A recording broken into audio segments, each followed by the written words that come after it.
আসসালামু আলাইকুম ওয়া রাহমাতুল্লাহি ওয়া বারাকাতুহু।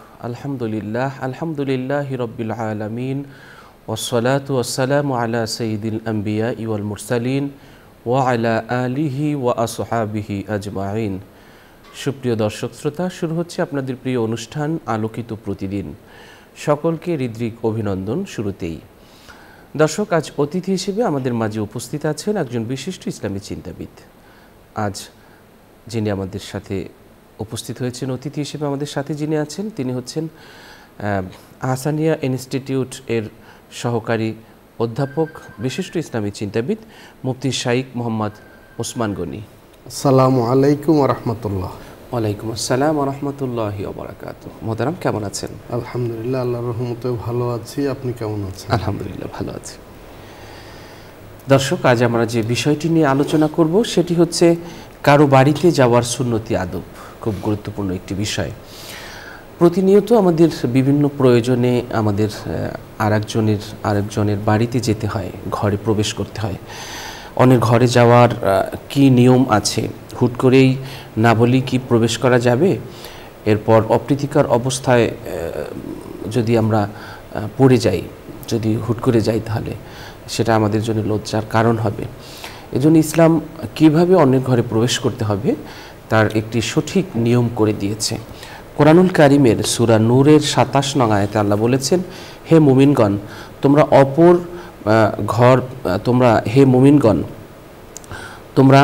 আপন ঘর ব্যতীত অন্যের ঘরে অনুমতি ছাড়া এবং সালাম না দিয়ে প্রবেশ করো না। এটি তোমাদের জন্য উত্তম, যাতে তোমরা উপদেশ গ্রহণ করো। রাসূল সাল্লাল্লাহু আলাইহি ওয়াসাল্লাম বলেছেন এ ব্যাপারে অনুমতি নেয়ার জন্যে।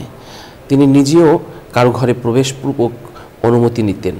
আব্দুল্লাহ ইবনে বসুর রাদিয়াল্লাহু তাআলা আনহু থেকে বর্ণিত, নবী পাক সাল্লাল্লাহু আলাইহি ওয়াসাল্লাম যখন কারো কাছে যেতেন তখন দরজা বরাবর দাঁড়াতেন না, বরং তার ডান কিংবা বাম পাশে দাঁড়াতেন। অতঃপর বলতেন, আসসালামু আলাইকুম, আসসালামু আলাইকুম। আবু দাউদ শরীফের হাদিস। তো আমরা কারো ঘরে প্রবেশ করার আগে আমরা অনুমতি নেব। কোরআনুল কারিম এ ব্যাপারে শক্তভাবে, মজবুতভাবে আমাদেরকে বলেছেন। সূরা নূরের ৫৮ এবং ৫৯ নং আয়াতে বলেছেন, হে মুমিনগণ, তোমাদের মালিকানাধীন দাসদাসীরা এবং তোমাদের মধ্যে যারা এখনও সাবালকত্বে পৌঁছায়নি সেই শিশুরা যেন ৩টি সময় অনুমতি গ্রহণ করে: ফজরের নামাজের আগে, দুপুরবেলা যখন তোমরা পোশাক খুলে রাখো, এবং এশার নামাজের পর। এই ৩টি তোমাদের গোপনীয়তা অবলম্বনের সময়। এই ৩ সময় ছাড়া অন্য সময়ে তোমাদের ও তাদের প্রতি কোনো বাধ্যবাধকতা নেই।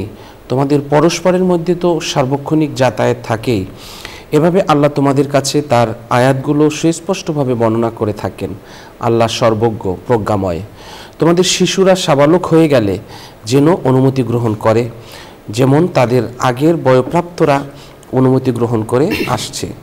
আল্লাহ সর্বজ্ঞ, প্রজ্ঞাময়। আমরা এখানে বিশেষ 3টি সময় শিশুদেরও অনুমতি নিয়ে প্রবেশের আদেশ করা হয়েছে, কারণ এই সময়গুলোতে মানুষ সাধারণত একটু খোলামেলা থাকতে পছন্দ করে। এই অবস্থায় হঠাৎ কেউ উপস্থিত হয়ে গেলে পর্দাহীনতার আশঙ্কা থাকে, আর আরাম বিশ্রামের তো বিঘ্ন ঘটেই। কিন্তু অন্য সময় যেহেতু এসব ভয় থাকে না, আবার তারা বেশি বেশি যাতায়াতও করে, তাই তখন তারা বিনা অনুমতিতেও প্রবেশ করতে পারবে। কিন্তু সাবালকত্বে পৌঁছে যাওয়ার ছেলেমেয়ে এবং বড়দের অনুমতির বিষয়টি এই 3 সময় সীমাবদ্ধ না করে তাদের সাধারণভাবে অনুমতি নেওয়ার আদেশ করা হয়েছে। রাসূল সাল্লাল্লাহু আলাইহি সাল্লাম বলেছেন যে একজন লোক, বর্ণিত হয়েছে একটি হাদিসে, একজন লোক রাসূল সাল্লাল্লাহু আলাইহি ওয়াসাল্লামকে জিজ্ঞেস করলেন, আমি কি আমার মায়ের কাছে অনুমতি নেব? নবীজি বললেন, হ্যাঁ। লোকটি বলল, আমি আর আমার মা তো একই ঘরে থাকি। রাসূল সাল্লাল্লাহু আলাইহি ওয়াসাল্লাম বললেন, তারপরেও অনুমতি নেবে? অথবা লোকটি বললেন, আমি তো তার খাদেম। রাসূল সাল্লাল্লাহু আলাইহি ওয়াসাল্লাম বললেন, তারপরও অনুমতি নেবে, কারণ তুমি কি তোমার মাকে বিবস্ত্র দেখতে পছন্দ করবে? লোকটি বলল, না। রাসূল সাল্লাল্লাহু আলাইহি ওয়াসাল্লাম বললেন, তাহলে অনুমতি নেবে। তো এই হাদিসের মাধ্যমে আমরা বুঝতে পারলাম যে কারো ঘরে প্রবেশের জন্য অনুমতির প্রয়োজনটা কত গুরুত্বপূর্ণ। চলুন বিষয়টি নিয়ে আরও আলোচনা শুনছি আমাদের অতিথির কাছ থেকে। জি মোহতারাম। ধন্যবাদ সুপ্রিয় উপস্থাপক, আপনার সূচনায় চমৎকার বলেছেন কোরআনে কারিমে সূরা নূরের ২৭ নম্বর আয়াত, যেটি এই গৃহে প্রবেশের মূলনীতি হিসাবে বিবেচিত। আল্লাহ রাব্বুল আলামিন বলেছেন, ইয়া আইয়ুহাল্লাযীনা আমানু লা তাদখুলু বুয়ুতান গায়রা বুয়ুতিকুম হাত্তা তাস্তানিসু ওয়া তুসাল্লিমু আলা আহলিহা। অর্থাৎ হে মুমিনগণ, বিশ্বাসীগণ, তোমরা নিজেদের গৃহ ভিন্ন অন্যের গৃহে প্রবেশের পূর্বে তাদেরকে সচেতন করবে, সজাগ করবে, সতর্ক করবে এবং সালাম পেশ করবে। এই দুটি কাজ না করে তোমরা প্রবেশ করবে না। তো এখানে তিনটি বিষয় রয়েছে। একটি হলো দার আরবিতে, যেটি ইংরেজিতে হোম মানে বাংলায় বাড়ি। আরেকটি হলো বাইত মানে গৃহ বা ঘর, যেটাকে হাউস বলা যায় ইংরেজিতে। এবং আরেকটি হলো গুরফা বা কক্ষ, যেটি ইংরেজিতে রুম। তো বাড়ি প্রবেশের জন্য বাহির থেকে অনুমতি নিতে হবে, কারণ বাড়ির ভিতরে এই বাড়ির যারা বসবাসকারী তারা বিভিন্ন কাজে ব্যস্ত থাকেন এবং সেখানে হয়তো মাহরামদের সাথে আছেন। সুতরাং বাইরে কেউ প্রবেশ করতে গেলে তিনি মাহরাম হলেও কিন্তু একটু তাদেরকে সচেতন করবেন। এটাকে বলা হয়েছে তাস্তানিসু, যেন ভিতরে যারা আছেন তারা অনুধাবন করেন, অনুভব করেন বা বুঝতে পারেন যে কেউ আসছেন। তো তখন তারা সতর্ক বা সচেতন হবেন। এখানে নিরাপত্তার একটি বিষয় রয়েছে। দ্বিতীয়ত, যখন গৃহে প্রবেশ করা হবে তখন সেখানে অনুমতি নিতে হবে এবং সেটি সালামের মাধ্যমে। তো এবং সালামে এই গৃহে ঢোকার জন্য যখন সালাম দেয়া হবে, আসসালামু আলাইকুম বলা হবে, তখন ভিতর থেকে যদি সালামের জবাব দেওয়া হয়, ও আলাইকুমুস সালাম বলা হয়, তাহলে এটি অনুমতি হিসাবে গণ্য হবে এবং তখন তিনি প্রবেশ করতে পারবেন। এবং যদি পরিচয় দিতে হয়, প্রয়োজনে যদি জিজ্ঞাসা করা হয় আপনি কে, তখন নাম বলতে হবে। এটা হলো আদব। হাদিস শরীফে এসেছে যে রাসূল করিম সাল্লাল্লাহু আলাইহি ওয়াসাল্লামের দরবারে এক লোক আসলেন, তিনি সালাম দিলেন, নবীজি প্রশ্ন করলেন কে, তখন তিনি বললেন আমি। তখন নবীজি বললেন আমিও তো আমি, মানে আমিটাকে, আমির পরিচয় দিতে হবে, অর্থাৎ নাম বলতে হবে। এবং শুধু নামে যদি যথেষ্ট না হয় তাহলে তার হয়তো আরও একটু বিস্তারিত পরিচয় বলতে হবে যে আমি অমুক, তাহলে যেন চিনতে পারে। শুধু ওই পরিমাণ অতটুকু পরিচয় দিতে হবে যাতে যিনি প্রশ্ন করেছেন তিনি চিনতে পারেন। এবং এখানে গুরুত্বপূর্ণ একটি ফিকের মাসালা হলো, যদি আমরা আমাদের জানা শোনা, পরিচিত অপরিচিত, আত্মীয় অনাত্মীয় কারো বাড়িতে গিয়ে গৃহে প্রবেশের পূর্বে এরকম অনুমতি প্রার্থনা করার পরে অনুমতি দেয়া না হয়, অনুমতি না পাই, তাহলে অবশ্যই প্রবেশ করব না। এটি হলো প্রথম কথা। দ্বিতীয় ধাপ হলো, এই যে আমি অনুমতি পেলাম না, আমি অনেক দূর থেকে হয়তো এসেছি কিন্তু গৃহে প্রবেশ করতে পারলাম না, আমাকে প্রবেশের অনুমতি দেওয়া হলো না, এতে মন খারাপ করা যাবে না। এটি হলো সুন্নাত। আজকে যে সুন্নতি আদবের শিরোনাম করেছেন, খুবই তাৎপর্যপূর্ণ শিরোনাম।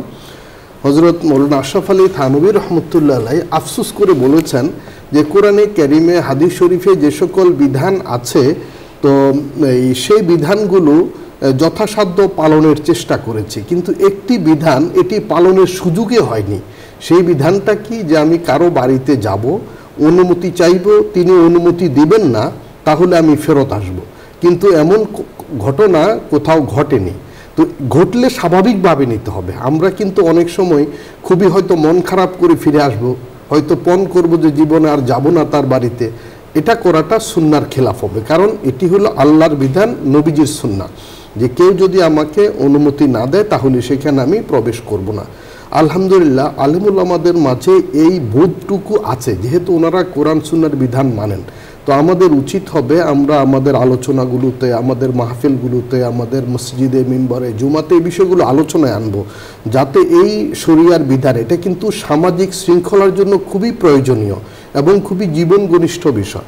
আর কক্ষে প্রবেশ, সেখানে শিশু হোক আর বয়স্ক মানুষ হোক, খুবই ঘনিষ্ঠ জন হোক, পরিবারের সদস্য হোক, গৃহে প্রবেশের পূর্বে অবশ্যই অনুমতি নেবে এবং সেটাও সালামের মাধ্যমে। সালামের জবাব পেলে ঢুকবে, না হলে তিনি অপেক্ষা করবেন অথবা দরজা নক করতে হবে।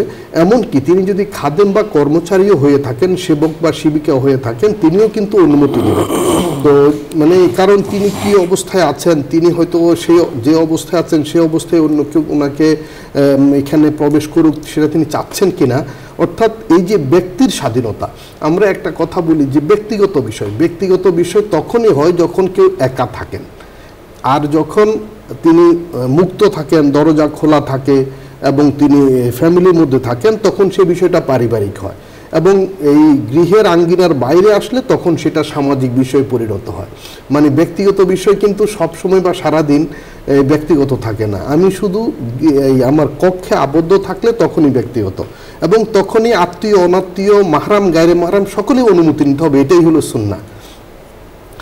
ফিকহি কিতাবের মধ্যে একটা তথ্য আছে যে শুধু স্বামী অনুমতি নেওয়া লাগবে না, কিন্তু সেখানেও বলা হয় যে স্বামী যদি অনেক দিন পরে আসেন, সফর থেকে আসেন, দূর থেকে কোথাও আসেন, কয়েকদিন পরে আসেন, তখন তিনি সরাসরি বাড়িতে যাবেন না, তিনি বরং পাশে কোনো বন্ধু বান্ধবের যদি কোনো এরকম থাকার ব্যবস্থা থাকে বা বিশ্রামের ব্যবস্থা থাকে বা কোনো আত্মীয় স্বজন, তাদের বাড়িতে গিয়ে প্রথমে উঠবেন, তাদের আঙ্গিনাতে কিছুক্ষণ বিশ্রাম করবেন এবং বাড়িতে খবর পৌঁছাবেন। এখন তো সহজ, টেলিফোন করে দিলেন যে আমি আসতেছি, বা এখন আর অপেক্ষাও লাগবে না, যদি আগে থেকে ইনফর্ম করা থাকে যে আমি সকাল 7টায় কিন্তু বাসায় পৌঁছাবো ইনশাআল্লাহ, এভাবে বা সম্ভাব্য একটা সময় তিনি বলে দিলেন, তখন তারা প্রস্তুত থাকবেন। মানে প্রস্তুতির একটা বিষয় আছে, কারণ নবী করিম সাল্লাল্লাহু আলাইহি ওয়াসাল্লাম যেটা হাদিস শরীফে বলেছেন যে তুমি কি এইভাবে তাকে দেখতে চাও যেভাবে তিনি এটা অপ্রস্তুত একটা অবস্থা, মানে এতে উভয়েরই কিন্তু মানসিক অবস্থায় একটা অস্থিতিশীলতা তৈরি হতে পারে।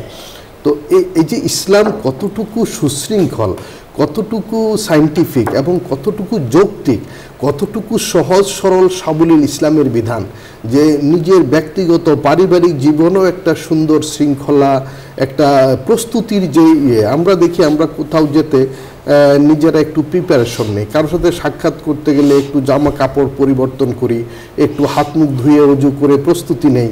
তো ইসলাম কিন্তু এই সুযোগটা দিয়েছে, অর্থাৎ স্বামীও যদি বাড়িতে আসেন তখন স্ত্রীকে জানাবেন যে আমি ওই সময় বাড়িতে পৌঁছাবো, ওই সময় আসব, এবং তারপরেও তিনি এসে প্রথমে হয়তো যে বিশ্রাম কক্ষে একটু বিশ্রাম নেবেন, একটু পরিস্থিতি স্বাভাবিক হলে তারপরে সবার সাথে কথাবার্তা দেখা সাক্ষাৎ করবেন। আরেকটা বিষয় আছে, আমরা যখন কোনো অ্যাপয়েন্টমেন্ট নিয়ে কারোর সাথে সাক্ষাৎ করতে যাই, সেখানে যদি কোনো কারণে বিলম্ব হয় তাহলে মনক্ষুণ্ণ হওয়া যাবে না, কারণ তিনি তো অন্য আরও অনেক কাজে ব্যস্ত থাকতে পারেন, সেটি আত্মীয় হতে পারে, অফিসিয়াল কোনো কাজ হতে পারে, বা ব্যক্তিগত বন্ধুবান্ধব হতে পারে। তো আমরা সবখানেই কিন্তু এই মানে অনেক সময় অধৈর্য হই। ইসলাম কিন্তু এখানে ধৈর্যের শিক্ষাও দিয়েছেন, শৃঙ্খলা এবং ধৈর্য। আমাদের ব্যক্তিগত জীবনের যেই প্রাইভেসি, ব্যক্তিগত জীবনের এই প্রাইভেসি রক্ষা করার একটি অনন্য দৃষ্টান্তের মধ্যে রয়েছে, এবং পারিবারিক জীবনে শৃঙ্খলা রয়েছে, সামাজিক জীবনে একটা দায়বদ্ধতা এখানে আমরা দেখতে পাই। সুতরাং ইসলাম যে সুন্দর বিধান দিয়েছে এটি যদি আমরা অনুসরণ করি তাহলে একদিকে আমাদের জীবন সহজ সাবলীল সুন্দর হবে, দ্বিতীয়ত এটি সুন্নাহ হিসাবে ইবাদত হিসাবে কবুল হবে। আরেকটি গুরুত্বপূর্ণ বিষয় হলো, আমরা যখন কোথাও যাব সেখানে যদি আত্মীয় স্বজন হয় অবশ্যই কিছু হাদিয়া নিয়ে যাব। এমনকি আত্মীয় স্বজন না হলে অফিসিয়াল কোনো কাজও যদি হয় বা বন্ধুবান্ধব হয় সেখানেও কিছু হাদিয়া নেব। হাদিয়া বিভিন্ন রকম হতে পারে, যেখানে শিশুরা আছে সেখানে লজেন্স, চকলেট, চিপস বা শিশুদের উপযোগী বা ফল ফলাদি এগুলো নিয়ে যাব। বয়স্ক মানুষ থাকলে সেখানেও ফল ফলাদি ইত্যাদি বা অন্য হাদিয়া হতে পারে, অথবা মিষ্টান্ন হতে পারে, বিভিন্ন যেখানে যা প্রয়োজন বা যেখানে যা প্রযোজ্য, অথবা এগুলো মিক্সডও হতে পারে। অথবা যদি এমন কোনো মুরব্বী বন্ধুবান্ধব বা অফিসিয়াল হয় সেখানে আমি একটা তসবিহ দিতে পারি, একটা আতর দিতে পারি যিনি জুমার দিনে ব্যবহার করবেন, বা একটু অনেক দিন পরে দেখা হলে একটা ভালো টুপি দিতে পারি, বা আরও বড় কোনো বিষয় হলে একটা পাঞ্জাবি দিতে পারি। মানে এই যাদের সাথে কিছু আছে রেগুলার দেখা সাক্ষাৎ হয়, কিছু আছে অনেক দিন পরে দেখা হয়, সেইভাবে হাদিয়া দেওয়াও কিন্তু একটা সুন্নাত। এই সাক্ষাতের একটা গুরুত্বপূর্ণ সুন্নাত হলো হাদিয়া দেওয়া। বা আমার সাথে যদি কেউ দেখা করতে আসে তাকেও কিন্তু হাদিয়া দেওয়া, এটা আরেকটা সুন্নাত। এবং এমনকি একটা সামান্য একটা মেসওয়াকও যদি হয়, যেটা হয়তো দাম 5-10 টাকা হবে, সেটাও কিন্তু এই সুন্নাহ হিসাবে গণ্য হবে। হাদিস শরীফে এসেছে, নবী করিম সাল্লাল্লাহু আলাইহি ওয়াসাল্লাম বলেছেন, তাহাদ্দু তাহাব্বু, যে তোমরা হাদিয়া দাও, তাহলে তোমাদের মহব্বত ভালোবাসা বৃদ্ধি হবে। আমাদের কিন্তু অনেক কিছুই বাড়ছে, আমাদের উপার্জন বাড়ছে, ক্রয় ক্ষমতা বাড়ছে, সম্পদ বাড়ছে, প্রযুক্তি বা টেকনোলজিতে আমরা উন্নত হচ্ছি, কিন্তু ভালোবাসা কমে যাচ্ছে। ভালোবাসা কমে যাওয়ার কারণে সামাজিক বিশৃঙ্খলা, পারিবারিক দ্বন্দ্ব এবং এই আমাদের ব্যক্তিগত জীবনে, দাম্পত্য জীবনে অশান্তি এগুলো আসছে। যদি আমরা হাদিয়া দিই, আমি যখন নিজের বাড়িতেই ফিরবো, অনেক দিন পরে যদি ফিরি কর্মক্ষেত্র থেকে বা চাকরি থেকে ছুটিতে, সেখানেও কিন্তু শিশুদের জন্য, বড়দের জন্য, যাদের জন্য সম্ভব সকলের জন্য বেশি কম অল্প অল্প হলেও হাদিয়া নিয়ে যাব। এবং এই ক্ষেত্রে খেয়াল রাখতে হবে, কেউ মানে শিশুদের জন্য তো এটা কমন, সবাই জানি আমরা, হয়তো মিষ্টান্ন বা খাবার এগুলো নিয়ে যাই, পোশাক আশাক হতে পারে। তবে এই পরিবারে যদি আমাদের বোন আছে, মা আছেন, স্ত্রী থাকে, এই ক্ষেত্রে মানে পরিমাণ বেশি হোক আর কম হোক, কিন্তু কেউ যেন বঞ্চিত না হয়, তাহলে কিন্তু পারিবারিক অনেক অসুবিধা হওয়ার সম্ভাবনা আছে। এই বিষয়টাও কিন্তু খেয়াল রাখতে হবে। অথবা যদি বড় কোনো কিছু হয়, অর্থের সংকুলান কম থাকে, তাহলে হয়তো বলতে হবে, মেনশন করতে হবে যে এবার তোমাকে দিলাম, পরের বার তোমার ভাবিকে দেবো, পরের বার কিন্তু আম্মার জন্য আনবো। এগুলো আলোচনায় রাখতে হবে যাতে কেউ ভুল না বুঝে। মানে মন থেকে পরিষ্কার থাকতে হবে এবং ব্যবহারে বা প্রকাশেও কিন্তু সেটা সাবলীল থাকতে হবে। অনেকেই কিন্তু দেখা মন থেকে খুব উনি ভালো, কিন্তু হয়তো প্রকাশটা করছেন না সেভাবে, কিন্তু অনেকে ভুল বুঝে। তো কেউ যেন ভুল বুঝতে না পারে, এই জন্য মহব্বতের কথাটা প্রকাশও করতে হবে। কারোর সাথে সাক্ষাৎ হলে তার প্রশংসা করতে হয়, তার কোনো গুণ থাকলে সেগুলো বলতে হয়। হাদিস শরীফে আছে, নবী করিম সাল্লাল্লাহু আলাইহি ওয়াসাল্লাম বলেছেন, কাউকে যদি আপনি পছন্দ করেন, ভালোবাসেন, সেই কথাটা আপনি প্রকাশ করবেন। অনেকে আছে কিন্তু মনে রেখে দেয়, তো প্রকাশ করবেন কেন? নবী করিম সাল্লাল্লাহু আলাইহি ওয়াসাল্লাম বলেছেন, তাহলে সেও কিন্তু আপনার ভালোবাসার প্রতিদান দিতে পারবে, মূল্যায়ন করতে পারবে। তো আমরা এই জন্য যার যেই বিষয়টা পছন্দ করি সেটি আমরা বলবো যে আপনি খুব সুন্দর করে কথা বলেন, বা আপনি খুব মনোযোগ দিয়ে কথা শুনেন, বা আপনি অন্যদের সহযোগিতা করেন। তো এই বিষয়গুলো আমরা যদি প্রশংসা করি, তাহলে এই প্রশংসিত বিষয়টা মানুষ বেশি চর্চা করে, বেশি আমল করে, এবং অন্যরাও এতে শুনে উদ্বুদ্ধ হয় যে এই গুণটা খুবই ভালো। তো আমরা যার যে গুণ আছে, দেখা সাক্ষাৎ হলে সে প্রশংসাগুলো, গুণগুলো বলবো। শিশুদেরও আমরা অবশ্যই প্রশংসা আরও বেশি করব, যে তুমি খুব ভালো লেখাপড়া করো, তুমি খুব ভদ্র, তুমি খুব শান্ত, এভাবে প্রশংসাগুলো করলে তারা এতে আরও উদ্বুদ্ধ হবে। এবং আমরা এই সকলেরই, আমাদের খুবই ঘনিষ্ঠজন মনে করি, তাকে তো প্রশংসা করার দরকার নেই, আমার স্ত্রী, আমার বোন, তারা আবার কি প্রশংসা করবো, তাদেরও কিন্তু আমরা প্রশংসা করব। এটা হলো সাক্ষাতের সুন্নাত, যে আজকে তোমার মুড খুব ভালো, আজকে তোমাকে খুব স্মার্ট মনে হচ্ছে। এইভাবে আমরা যে কোনো ছোটোখাটো প্রশংসা হলেও করব। প্রশংসা করাটা কিন্তু একটা সুন্নাত। রাসূল করিম সাল্লাল্লাহু আলাইহি ওয়াসাল্লাম প্রশংসা করতেন। এবং এই সাক্ষাতে বৈঠকের আরেকটা বিষয় হলো, পরিবেশকে হালকা করার জন্য একটু কৌতুক করা, প্রয়োজনে কৌতুক করা যাবে, এবং কৌতুক করাটাও কিন্তু একটা সুন্নার অংশ।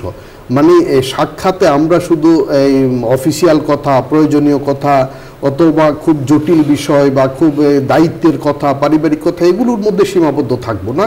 এই সাক্ষাতের একটা সুন্নাত হলো সেখানে হালকা কোনো কথাবার্তা বলা, এবং যাতে পরিবেশটা খুব স্বাভাবিক হয়, আনন্দ পাওয়া যায়।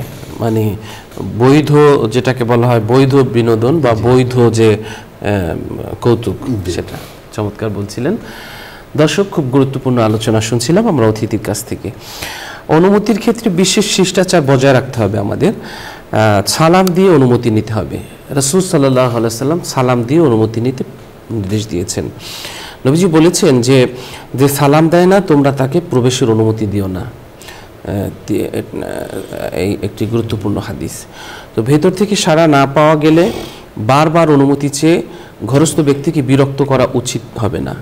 আল্লাহ তাআলা বলেন, যদি তোমরা ঘরে কাউকে না পাও তাতে প্রবেশ করবে না যতক্ষণ না তোমাদেরকে অনুমতি দেওয়া হয়। যদি তোমাদেরকে বলা হয় ফিরে যাও, তাহলে ফিরে যাবে। সূরা নূর। সর্বোচ্চ 3 বার অনুমতি চাওয়ার সুযোগ আছে। সাড়া পাওয়া না গেলে ফিরে যাওয়া উচিত আমাদের। রাসূল সাল্লাল্লাহু আলাইহি ওয়াসাল্লাম বলেছেন, তোমাদের কেউ 3 বার অনুমতি চাইলে যদি অনুমতি না দেওয়া হয়, তাহলে সে যেন ফিরে আসে। বুখারী শরীফের হাদিস। তো ভেতর থেকে পরিচয় জানতে চাইলে নাম বলে পরিচয় দেওয়াটা উচিত, যাতে ঘরস্থ ব্যক্তি চিনতে কষ্ট না হয়। হযরত জাবির রাদিয়াল্লাহু তাআলা আনহু বলেন, আমি আমার বাবার কোনো একটি ঋণের জন্য রাসূল সাল্লাল্লাহু আলাইহি সাল্লামের কাছে আসলাম। অতঃপর আমি দরজায় কড়া নাড়লাম।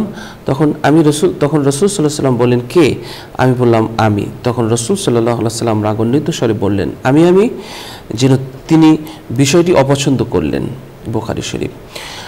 তো অনুমতি ব্যতীত কারো ঘরে প্রবেশ করলে ঘরস্থ ব্যক্তির কষ্ট হয়, অবস্থা ভেদে লজ্জায় পড়তে হয়, ফলে ব্যক্তির স্বাধীনতা ক্ষুণ্ণ হয়, সমাজে অন্যের যে ভেতরগত বিষয়গুলো সেটা আলোচিত হয়, এতে বিনষ্ট হয় তার মর্যাদা, একে অপরের প্রতি তৈরি হয় একটি বিতৃষ্ণা ভাব। এজন্য ইসলামের যে শিষ্টাচার রয়েছে সেই শিষ্টাচার মেনে চলা উচিত। আমরা কারো ঘরে যখন প্রবেশ করব তখন আমরা চেষ্টা করব সব সময় অনুমতি নিয়ে প্রবেশ করার। আরেকটি বিষয় হলো যে অনেকে দেখা যায় যে অনুমতি না নিয়েই তারা ঘরের ভিতরে উঠে যায় এবং এটা মনে করে যে এটা তার একটা স্বাধীনতা। আসলে এটা কখনো ঠিক নয়।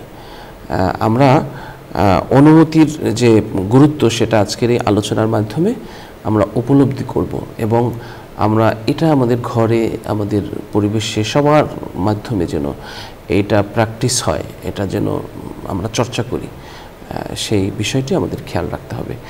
রাসূল সাল্লাল্লাহু আলাইহি ওয়াসাল্লাম আমাদের যা শিখিয়ে গেছেন, আজও যদি আমরা সেই অ্যাডভাইস মেনে চলতে পারি, তাহলে আমাদের মধ্যে আচার আচরণ, চলাফেরা, মুআশারা, মুআমালা, এই সৌহার্দ্য যে রয়েছে এটা আরও পূর্ণতা পাবে এবং সমৃদ্ধ হবে ইনশাআল্লাহ। তো দর্শক, আমরা অতিথির কাছ থেকে তার শেষ মন্তব্য আমরা শুনব। জি মোহতারাম, আমরা জানি যে কারো ঘরে প্রবেশ করতে অনুমতি নিতে হয় এবং কিছু কিছু ক্ষেত্রে দেখা যায় যে সাহাবাদের খেলাফতের যুগে যে কোনো আসামি ধরতে গেলেও সেখানে কিন্তু বা কোনো একটা খারাপ কাজে আসছে সেখানে প্রবেশ করলেও কিন্তু অনুমতির একটা প্রয়োজন আছে, আমরা বিভিন্ন ইতিহাসে দেখতে পাই। ধন্যবাদ। খুবই গুরুত্বপূর্ণ একটি প্রসঙ্গ আপনি উত্থাপন করেছেন। এবং উকি মেরে যদি কারো ঘরের প্রাইভেসি দেখতে চায় কেউ, সেখানেও কিন্তু ইসলাম শক্তভাবে বলেছে, কঠিনভাবে নিষেধ করা আছে। শেখ সাদি রহমতুল্লাহ আলাইহি গুলিস্তা গ্রন্থে চমৎকার করে বলেছেন, মুহতাসিবরা দারুনে খানা চেকার, যে মুহতাসিব সরকারি প্রশাসক বা পুলিশ বা দায়িত্বশীল কেউ, চৌকিদার, তারও কোনো অধিকার নাই ঘরের ভিতরে প্রবেশ করার। অর্থাৎ সে তার গৃহ হলো দ্বিতীয় নিরাপত্তার জায়গা। প্রথম নিরাপত্তার জায়গা হলো বাইতুল্লাহ, মসজিদুল হারাম। মান দাখালা ফিহা কানা আমিনা, সেখানে প্রবেশ করলে সে নিরাপদ হবে। এক নম্বর নিরাপত্তার জায়গা বাইতুল্লাহ। দ্বিতীয় নিরাপত্তার জায়গা হলো নিজের গৃহ। কিন্তু আমাদের এই সমাজ এমন যে ঘরের মধ্যে অনেক সময় নিরাপত্তা থাকে না। এজন্য সরকার, প্রশাসন এই মানুষের গৃহ যেন নিরাপদ হয়, এই নিশ্চয়তা প্রদান করতে হবে। এবং এই সরকার, পুলিশ, প্রশাসন সেটি যদি কখনো কোনো এই মামলার আসামিকেও যদি গ্রেফতার করতে যায়, গ্রেফতারি পরোয়ানা সহ আইনগতভাবে, তাহলেও সেটা কিন্তু দিনের আলোতে যেতে হবে, রাতে নয়। এবং সেখানে তাকে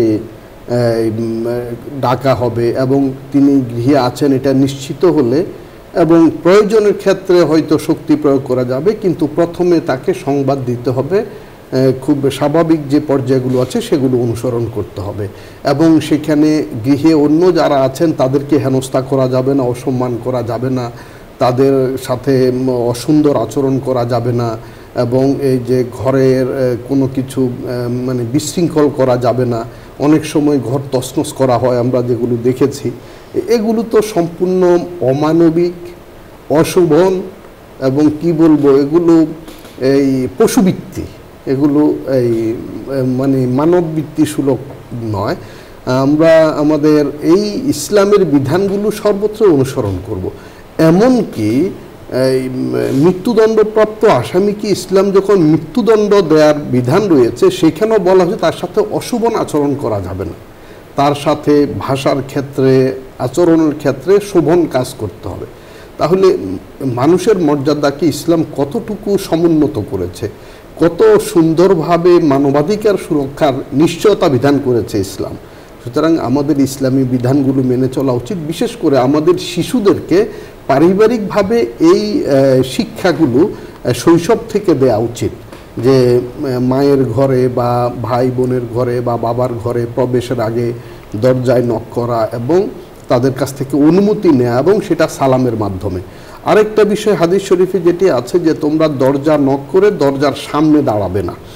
সামনে না দাঁড়ানোর মানে ছিল এই, কারণ দরজা খুলতে আসলে বা দরজার সামনে যিনি আসবেন মুখোমুখি হয়ে যাবেন, সেখানে পর্দার যে বিষয় আছে এই জন্য আড়াল করে দাঁড়ানো অথবা ঘুরে এক পাশে দাঁড়ানোর কথা বলা আছে।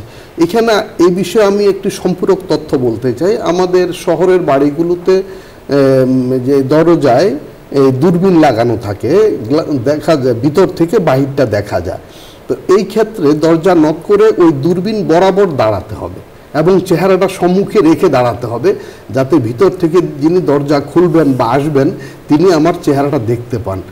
দেখলে হয়তো চিনবেন বা বুঝতে পারবেন। আমি যদি সরে দাঁড়াই বা ঘুরে দাঁড়াই তাহলে ভিতর থেকে তিনি দেখতে পারবেন না। এখানে বিষয় হলো অর্থাৎ এই পারিপার্শ্বিক অবস্থার ব্যবস্থাপনার পরিবর্তনের কারণে আমার কাজটা একটু পরিবর্তন হয়েছে, সুন্নাহ আমল ঠিকই থাকছে। তো এই বিষয়টাও খেয়াল রাখতে হবে। আর একটা বিষয় মতো যদি টেলিফোনে অনুমতি নেয় কোনো মানে গায়রে মাহরম, সে প্রবেশ করতে চাচ্ছে, অনুমতি নিতে হবে। তো কোনো নারী যদি সেই গায়রে মাহরমের সাথে কথা বলে ফোনে বা অনুমতি দেয়, তাহলে সেক্ষেত্রে শালীনতা কিভাবে রক্ষা করতে? না, ফোনের ক্ষেত্রে এখন আমাদের ইন্টারকমে সাধারণত যোগাযোগ হয় অথবা টেলিফোনেও যোগাযোগ হয়। এই ক্ষেত্রে আমরা বলা হয়েছে নারীরা খুব সুমিষ্ট কণ্ঠে কথা বলবে না, খুব স্বাভাবিকভাবে কথা বলবে। আমরা যেভাবে কথা বলি এইভাবে কথা বলবেন, এবং সেই অনুমতির পরেও আবার দরজায় এসে কিন্তু আবার দরজা নক করতে হবে বা কলিং বেল চাপতে হবে, এবং সেখানেও হয়তো দূরবীনে তাকে দেখা যাবে। সেইভাবে অনুমতি নিয়ে, অনুমতির অনেকগুলো ধাপ থাকতে পারে।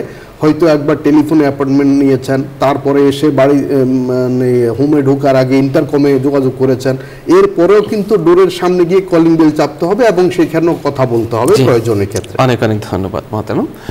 দর্শক, আমরা খুব গুরুত্বপূর্ণ বিষয় নিয়ে আলোচনা করেছি। আসুন আমরা এই বিষয়টি আমলের মাধ্যমে আমাদের জীবনকে সুন্দর করে তুলি।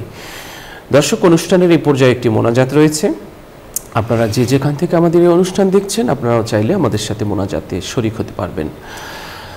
আল্লাহুম্মা সাল্লি আলা সাইয়্যিদিনা ওয়া নাবিয়িনা ওয়া শাফিয়িনা ওয়া হাবিবিনা ওয়া মাওলানা মুহাম্মদ সাল্লাল্লাহু আলাইহি ওয়া আলা আলিহি ওয়া আসহাবিহি ওয়া বারাকা সাল্লাম। আলহামদুলিল্লাহ, আলহামদুলিল্লাহি রাব্বিল আলামিন, والصلاة والسلام على سيد الأنبياء والمرسلين وعلى آله وأصحابه أجمعين. اللهم آنس وحشتي في قبري، اللهم ارحمني بالقرآن العظيم واجعله لي إماما ونورا وهدى ورحمة. اللهم ذكرني منه ما نسيت وعلمني منه ما جهلت وارزقني تلاوته آناء الليل وآناء النهار واجعله لي حجة يا رب العالمين. মহিয়ান গুরিয়ান সর্বশক্তিমান মেহেরবান দয়ালু দাতা, আমরা জীবনের সমস্ত গুনাহ বোঝা নিয়ে আপনার শাহী দরবারে হাত তুলেছি। জীবনে অনেক গুনাহ করেছি, জেনে করেছি, না জেনে করেছি, শয়তানের ধোঁকায় পড়ে করেছি, নফসের তাড়নায় পড়ে করেছি। গুনার অনুতপ্ত চাবুক যতটা আঘাত করে না, তার চাইতে বেশি আঘাত করে। রব্বুল আলামিন, আপনি গুনার দিকে না তাকিয়ে মেহেরবানি করে আমাদের আকুতির দিকে একটু দৃষ্টি ফেরান। জানা অজানা যত ধরনের গুনাহ আছে, আধারে আলোতে রাতে দিনে গোপনে প্রকাশ্যে যা করেছি, আগে পিছে যা করেছি, সবগুলো গুনাহ আপনি মাফ করে দিন। রব্বুল আলামিন, একদিন এই পৃথিবীর মায়া ছেড়ে অন্ধকার কবর দেশে চলে যেতে হবে। সবাই মিলে অজানা অচেনা এক জগতে আল্লাহ রেখে আসবে।